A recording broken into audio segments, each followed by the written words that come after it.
Maureen Sullivan, you have 10 minutes, Deputy. Very much.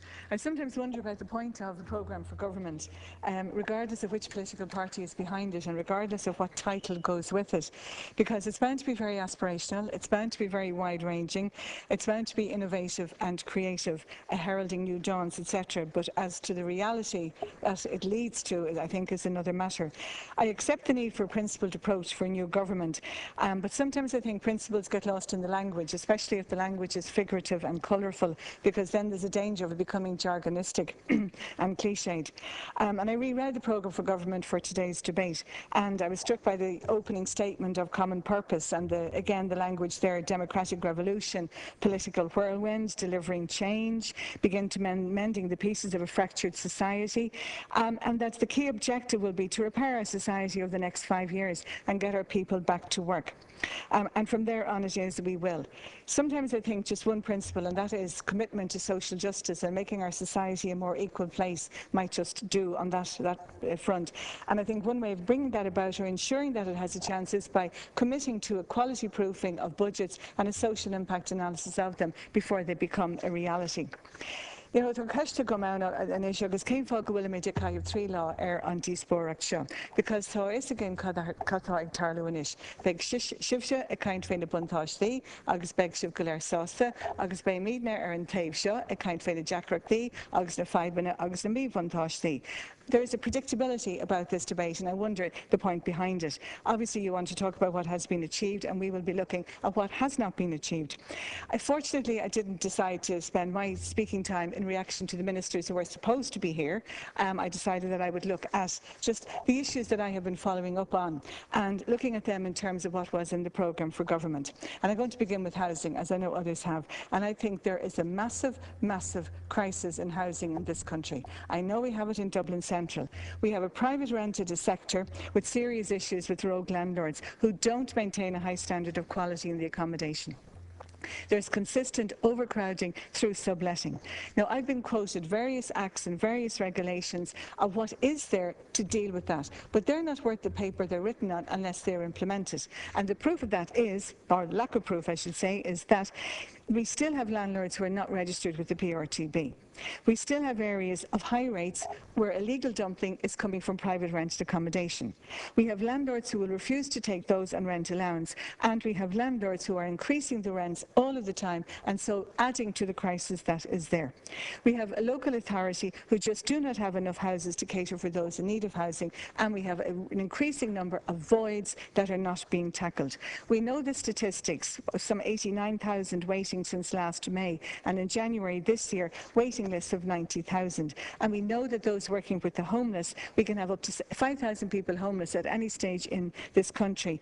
And in Dublin in particularly, the number of families becoming homeless every month has doubled from 8 to 16. Now recently, Deputy Stephen Donnelly was in his leader's question, had brought up a question about distressed mortgages who are being sold off on bulk to companies like Lone Star. And he was suggesting, why can't the people in those mortgages have an opportunity to buy them at the reduced rate? And one of the points was the cost to the exchequer. Well, there's going to be a further cost to the exchequer because those people will end up being evicted and they're going to add to the homeless lists.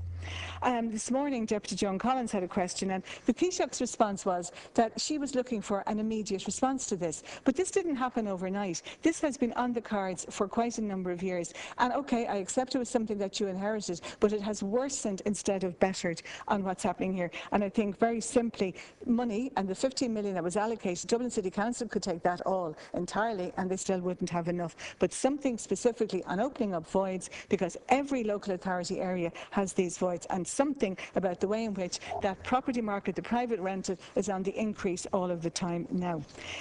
There were two other points that I don't think there's much progress being made on. One is on environmental crime, with the graffiti, the dumping, the noise pollution, and the use of on-the-spot fines. They're not getting to the people who are guilty there. I just happened to be at Dublin City Council meeting last night, and they were discussing the incinerator. And it was just absolutely appalling to listen to the amount of money that has been wasted on that incinerator, and the potential further money that's going to go into it, and it still won't be usable, regardless of whether you you think it should be or not. Because I'm on the Foreign Affairs Committee, I had a look at that, and I do accept there has been progress. There was a review of our foreign aid policy that led to One World, One Future. I think our diplomatic network are doing extremely well, and Ireland's response to humanitarian crisis also. But it was, and the work of Irish Aid, but it was disappointing, in spite of saying in the programme for government that we're committed to 0.7% of GMP target for overseas development aid to be achieved by 2015, that the announcement was made that we're not going to achieve that. And I think that is very disappointing. I have brought up issues in the past about the threats to the Good Friday Agreement because of the ignoring of prisoner rights issues in the north, and that is still very much still on the agenda. You know, again in the programme for government, Irish airspace, airports, etc., for purposes not in line with the dictates of international law, but yet we make no effort to ensure this. And we have one person, Margaret Darcy, who protests about this, a 79-year-old very ill woman, and she's in jail for taking up that particular point. The local authorities, and there's plans in the programme of government for this about flood risk, and I know some local authorities have been proactive on this, including Dublin City Council, but I think we saw the lack of progress with the recent storms and the way in which we have areas being repeatedly flooded.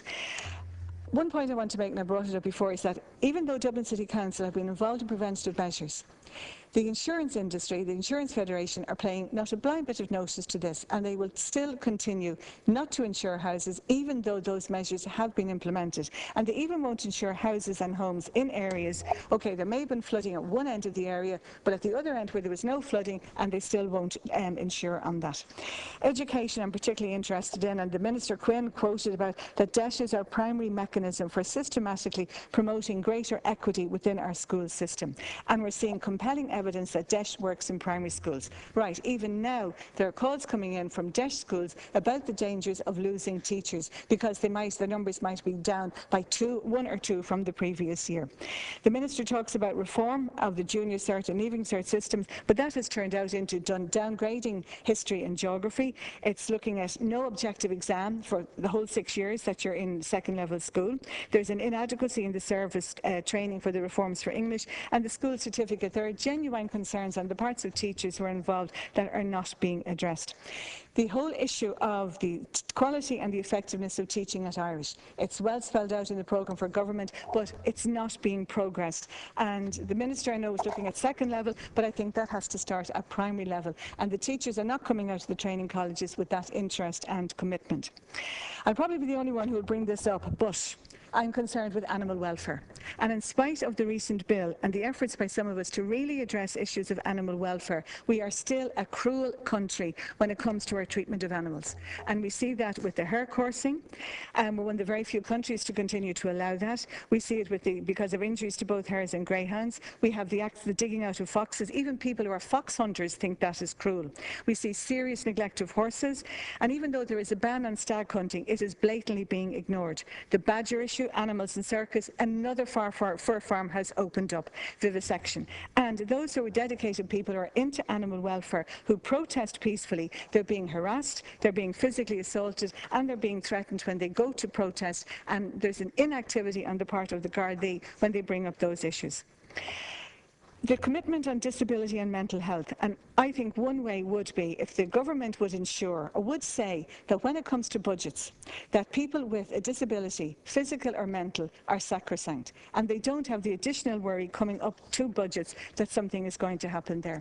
Now, I know Dáil reform has been discussed, but I just feel that it might have a grand title of Dáil reform, but when you look at some of the points, we don't see any major reform. You know, you're committed to not overuse the guillotine. We've seen that. There's a commitment to allow backbench TDs to introduce their own bills. If you look at the number who succeeded, who got past the first stage, I think they're very minimal. The meeting of 4 days a week, and we know that I agree with the Friday, but I'm not too sure that's being very successful. And the democratic process is certainly not working for those of us who are independent. And there seems to be constant inroads to try and deny our role, to downgrade our role, and we see it now with the recent changes with the priority questions. I'll finish up with this. I know you say, and the government say, that there has been this percentage increase and that statistic is going in the right direction. And I can accept that on that particular level. But unless that filters down to people on the ground, it's not going to have the effect, and you probably will see that in the local elections and European elections, because people are struggling, people are suffering, and there are people who are seeing their standard of living disimproving. Thanks. Thank